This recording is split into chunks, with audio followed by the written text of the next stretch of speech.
자, 그리고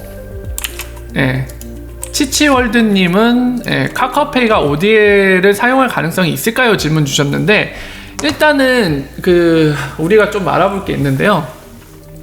은행과 이 페이먼트 프로바이더에 대해 좀 약간 구분할 필요가 있습니다.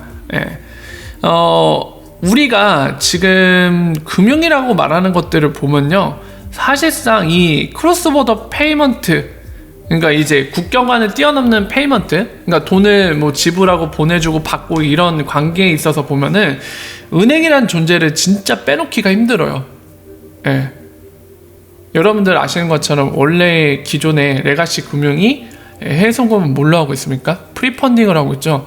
그 프리펀딩 할 때 돈을 어디다 쌓아놓고 하나요? 바로 우리가 얘기하는 은행 계좌입니다.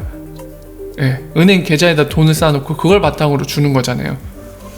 되게 웃기죠? 보면은 예를 들면은 이 A라는 나라에서 B라는 나라로 넘어갑니다. 이 B라는 나라요. 그래서 여기 B라는 나라에 있는 은행이 있으면 여기에다 계좌를 만들어요. 여기다가. 그리고 예를 들면은 요 노란색의 계좌를 가진 사람이 수취자가 될 거예요. 이 사람한테 보내고 싶어요. 그럼 어떻게 하죠? 그 보내는 만큼의 돈이 만약에 $100면은 이 $100를 마이너스 시켜요. 자기 계좌에서. 그리고 어떻게 해요?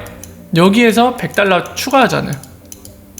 왜 이거 수취자가 자기 계좌 $100 추가됐으니까 이제 돈을 받은 거죠. 그래서 원한다면 이 사람이 이 돈을 꺼내 쓰면 되잖아요.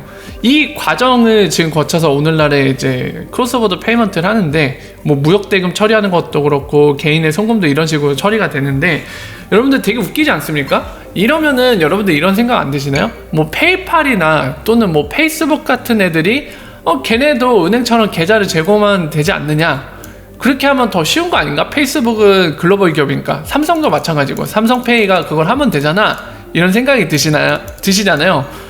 맞아요. 과정상으로는 얘네도 충분히 할 수 있습니다. 기술적으로 부족한 건 없어요. 근데 왜 안 하나요?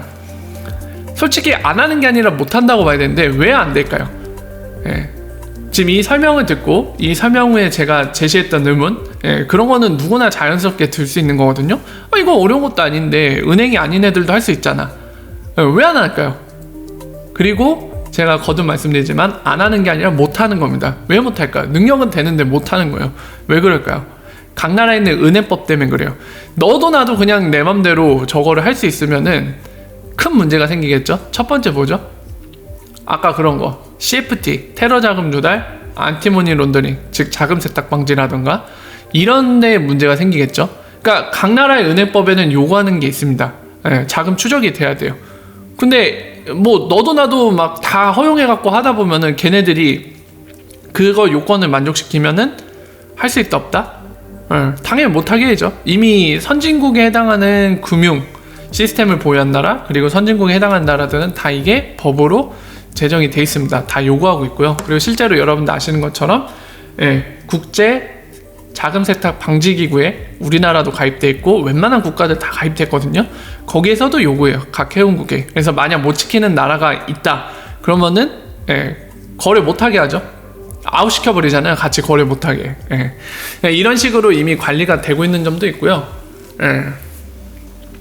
두 번째로는 뭐 사실 첫 번째 얘기한 거랑 같은 맥락인데, 은행이 악인이기 때문에 할 수가 없는 거예요. 은행이어야지 아까 법적으로 받쳐주는 이런 걸 해서 금융 서비스 제공해도 된다고 허용을 하는 건데, 이런 거를 갖춰야지만 은행으로 인정하고 은행이어야 이거를 할 수 있기 때문에 못하게 하고 있는 겁니다. 다만 달라지는 이 트렌드 추세가 좀 있는데요. 각 나라 이제 핀테크라고 부르는 이 자그마한 은행이 기존의 은행이 아니었는데 IT 기업이나 이런 게 대부분이죠. 이런 IT 기업들 또는 다른 기업의 형태들이 이제 금융 서비스를 하겠다고 이제 뛰어들고 있죠. 스타트업들이 굉장히 많은데 이런 것들을 각 나라에서 조금씩은 허용해주고 있습니다. 은행만큼 포괄적으로 허용하진 않고 약간씩만 제한을 둬서 풀어주고 있어요. 그래서 우리나라도 그렇고 미국도 이런 존재들이 탄생하지만 이런 존재들이 이런 대규모의 서비스를 제공하지 못합니다. 그렇기 때문에 이걸 못하는 거예요. 그래서 이걸 왜 설명드렸냐면 요 질문을 주셔서 그래요. 요 질문.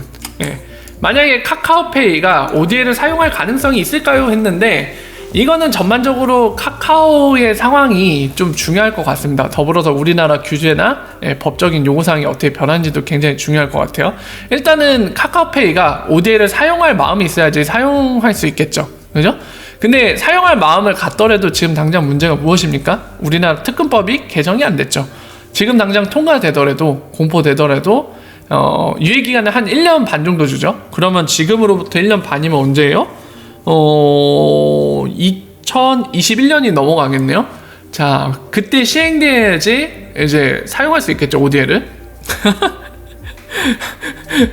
자, 그것뿐만이 아니라 법적인 그런 요구사항이나 규제도 준비돼야 되고, 더불어서 카카오가 ODA를 사용할 마음도 있어야겠죠. 이 두 가지에 결합돼야지 이제 2021년 되면은 이제 사용할 수 있을 텐데, 그러면은 이제 문제가 없을까 했을 때 이런 문제들, 이런 문제들이 좀 해결이 되겠죠.